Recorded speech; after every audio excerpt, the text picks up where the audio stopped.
আসসালামু আলাইকুম viewers, welcome back to my channel. আজকে আমি শেয়ার করব কিভাবে মাত্র একটি উপাদান ব্যবহার করে আপনাদের চুল পড়া বন্ধ করতে পারেন। আর এই একটি জিনিস আমাদের সবারই রান্নাঘরে থাকে, এটি আমরা রান্নার কাজে ব্যবহার করি। চলুন দেখে নেওয়া যাক কি দিয়ে আমরা আজকে চুল পড়া বন্ধ করব। আমরা প্রথমে একটি আদা নেব, সেই আদাটাকে পরিষ্কার করে ধুয়ে এর রস বের করে নেব। ব্লেন্ডারে দিয়ে যেভাবে করেন আদার রস বের করে নিতে হবে।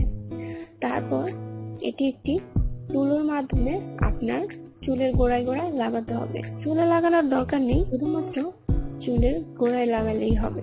আদার রসে প্রচুর পরিমাণে ম্যাগনেসিয়াম, ফসফরাস ও পটাশিয়াম রয়েছে, যা চুলের জন্য খুবই উপকারী। এটা আপনার চুলের গোড়া মজবুত করে ও নতুন চুল গজাতে সাহায্য করে।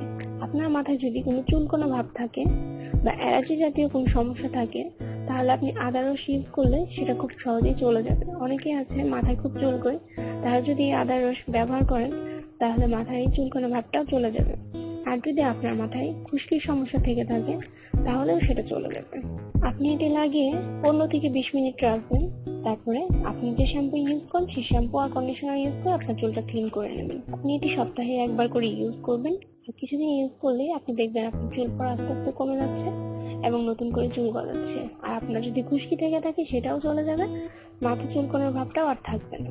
আমার ভিডিওগুলো যদি আপনাদের ভালো লেগে থাকে তাহলে অবশ্যই আমার চ্যানেলটি সাবস্ক্রাইব করবেন, লাইক দিবেন, কমেন্ট করে আমাকে জানাবেন আমার ভিডিওগুলো আপনাদের কেমন লেগেছে। আর অবশ্যই আপনার ফ্রেন্ডস এন্ড ফ্যামিলির সাথে আমার ভিডিওগুলো শেয়ার করবেন। ধন্যবাদ।